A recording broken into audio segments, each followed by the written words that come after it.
Bonjour, pasteur Wanakaija Routen, responsable de l'église évangélique numérique de Philadelphie. Il est exactement 5 heures du matin. Quelle est la pensée qui m'amène à vous ce matin? C'est le sort tragique du roi Saül, ce qui a fait que la royauté a basculé à David.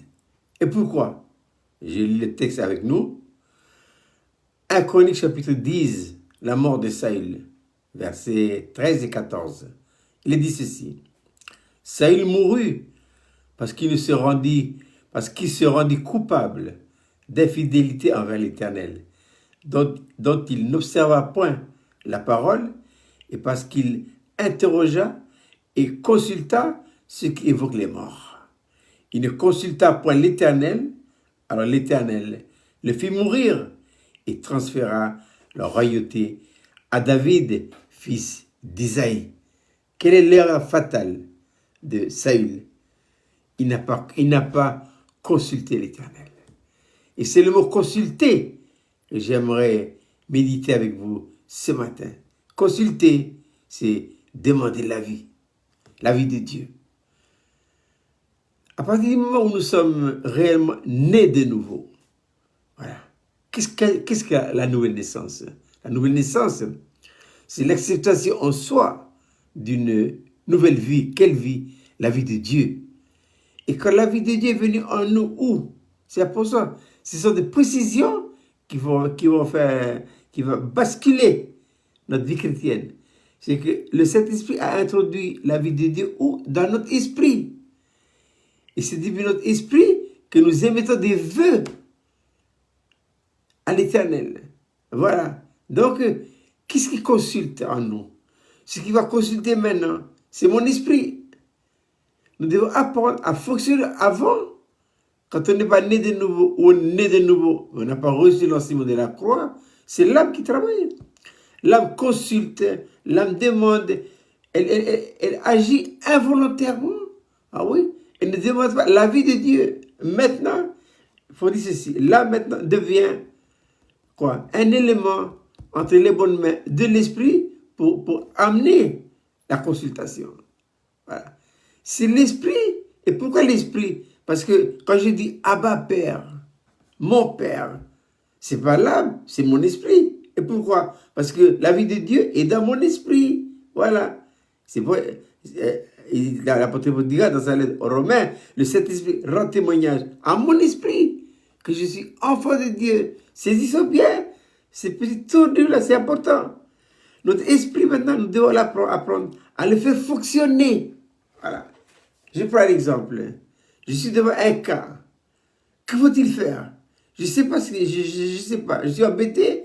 Je dois prendre une solution. Alors, c'est là où, écoutez bien, l'esprit va demander à Dieu.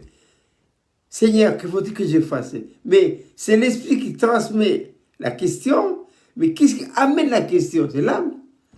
Puisque l'âme est l'élément de communication. Autrefois, l'âme communique les choses qui viennent de lui. Maintenant, il communique, il transmet. Il est l'élément transmetteur.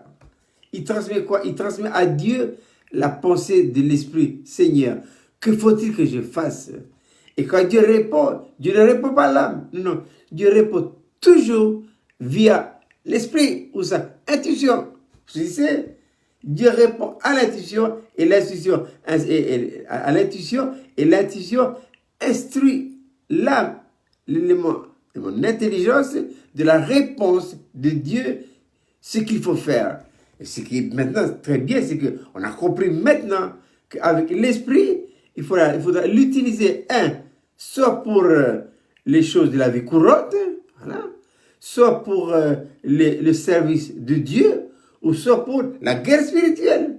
L'esprit, c'est son travail, ça. Non, l'âme, c'est fini maintenant. C'est fini.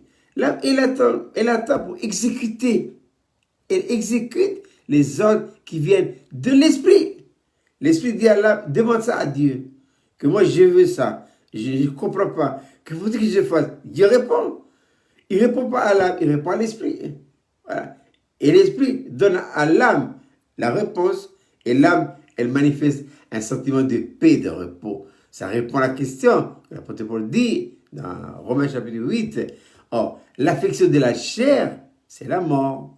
Mais l'affection ou la pensée qui vient de l'esprit, c'est quoi? C'est la vie, c'est la paix et c'est le repos. En fait, ce que j'aimerais souligner ce matin pour nous, c'est apprenons à faire fonctionner notre esprit. Et pourquoi? Parce que notre esprit, Dieu parle à l'esprit, d'une part. Et d'autre part, notre esprit doit se fortifier. Et il doit devenir de plus en plus puissant. Et notre esprit maintenant doit prendre un ascendant sur qui? Sur l'âme et le corps. Voilà. C'est petit à petit, mais elle ne prend un ascendant sur l'âme et le corps que dans la mesure où elle est utilisée. Et l'utilisation de notre esprit est valable à cet autre niveau-là. Niveau de tous les jours, ma vie normale, voilà. Et ensuite, le niveau spirituel, et ensuite, dans la guerre contre les forces du mal. L'ennemi, c'est ça, lui, hein. Voilà. Eh bien, je vous souhaite de passer une agréable journée et aux enfants, une bonne rentrée scolaire. À bientôt pour une prochaine vidéo.